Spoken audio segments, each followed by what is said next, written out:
Bayangkan Eropa pada tahun 1945, sekarang tahun 2025, jadi itu 80 tahun yang lalu. Perang Dunia Kedua baru saja berakhir. Kota-kota yang dulunya ramai dengan kehidupan kini hanya tumpukan puing dan abu. London rusak parah karena pengeboman. Berlin hancur total. Warsawa dihancurkan secara sistematis. Kerusakan fisiknya sangat besar, luka yang terlihat di seluruh benua.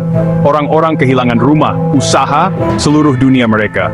Kondisi ekonominya juga suram, pabrik-pabrik sepi, ladang-ladang tandus, jalan, jembatan, rel kereta api hancur.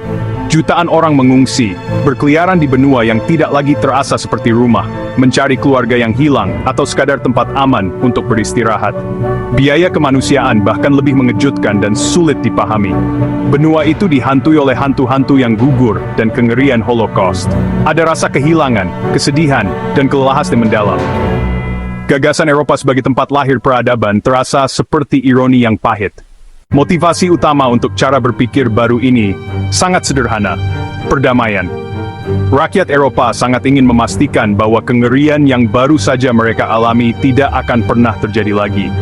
Mereka ingin menciptakan masa depan di mana anak-anak mereka tidak akan dikirim untuk berperang dan tidak mati di parit berlumpur, atau melihat kota-kota mereka hancur karena bom. Kenangan perang masih segar dan menyakitkan, pengingat konstan akan apa yang dipertaruhkan. Para pemimpin visioner seperti Winston Churchill berbicara tentang Amerika Serikat Eropa dalam pidato terkenalnya pada Desember 1946. Dia menyerukan penyembuhan keretakan antara Prancis, Jerman. Menyatukan benua katanya adalah satu-satunya cara untuk menjamin perdamaian dan keamanan abadi. Selain keinginan akan perdamaian, ada kebutuhan ekonomi yang mendesak. Benua itu bangkrut. Ekonomi nasional hancur, dan masing-masing negara tidak memiliki sumber daya untuk membangun kembali sendiri. Amerika Serikat menawarkan bantuan melalui rencana Marshall. Mereka mengucurkan miliaran dolar ke Eropa Barat untuk merekonstruksi industri dan infrastruktur. Namun, bantuan ini datang dengan syarat, negara-negara Eropa harus bekerja sama untuk mengelola dana tersebut. Kekuatan lain yang kuat adalah bayangan perang dingin yang membayangi. Dengan menggabungkan sumber daya mereka dan berdiri bersama, panggung telah diatur untuk langkah konkret pertama menuju Eropa yang bersatu. Langkah nyata pertama sangat brilian dalam kesederhanaannya dan mendalam dalam ambisinya.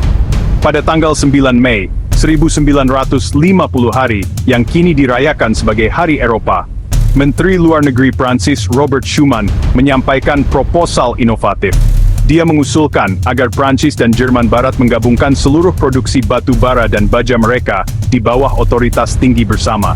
Ini bukan hanya proposal ekonomi, ini adalah proposal politik yang sangat mendalam. Batu bara dan baja adalah bahan baku penting untuk perang. Itu adalah sumber daya yang digunakan untuk membangun tank senjata dan kapal perang. Dengan menempatkan industri-industri penting ini di bawah kendali bersama, perang di masa depan antara Prancis dan Jerman tidak hanya menjadi tidak terpikirkan, tetapi secara material tidak mungkin. Ide ini, yang dikenal sebagai Deklarasi Schuman, ke-6 negara ini menjadi anggota pendiri.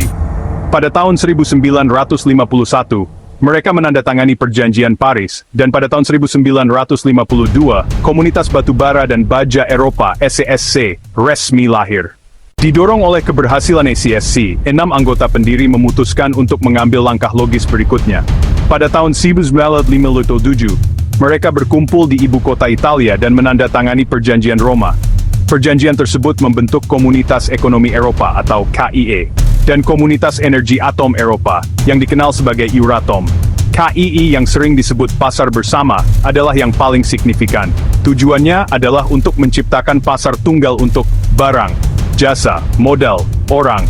Ini berarti secara bertahap menghilangkan semua hambatan perdagangan antar negara anggota. Ini benar-benar tentang menciptakan ruang ekonomi yang besar dan terpadu. Sepanjang tahun 1960-an, KIA menjadi kisah sukses ekonomi yang luar biasa. Perdagangan antar negara anggota melonjak, mendorong kemakmuran dan meningkatkan standar hidup secara keseluruhan. Pada tahun 1973, perluasan besar pertama terjadi, Inggris Raya, Irlandia, Denmark. Langkah transformatif terakhir datang dengan runtuhnya tembok Berlin pada 89, dan pada tahun 1952 menandatangani perjanjian yang secara resmi membentuk Uni Eropa. Perjanjian Maastricht jauh melampaui ekonomi. Ini menetapkan kerangka kerja untuk mata uang tunggal, euro. Uni Eropa dapat melihat kembali daftar keberhasilan yang luar biasa. Kemenangan terbesarnya, tanpa ragu, adalah perdamaian. Selama lebih dari 70 tahun, negara-negara inti Eropa Barat telah hidup dalam era perdamaian dan stabilitas yang belum pernah terjadi sebelumnya.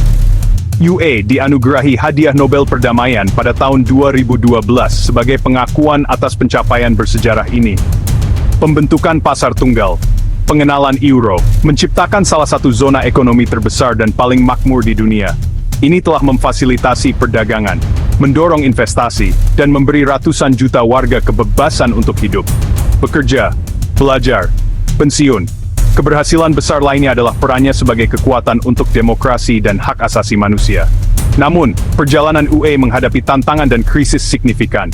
Krisis keuangan global 2008 mengungkap kerentanan zona euro, yang menyebabkan krisis utang negara yang parah, yang menguji solidaritas antar negara anggota.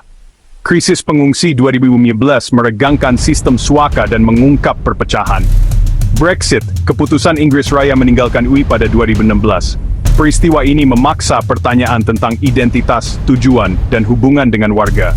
Hari ini, 80 tahun setelah Perang Dunia Kedua, UI berdiri sebagai bukti rekonsiliasi dan kerjasama. Ini adalah eksperimen politik yang unik dan seringkali kompleks. Kisah UE adalah kisah benua yang memilih untuk membangun jembatan daripada tembok.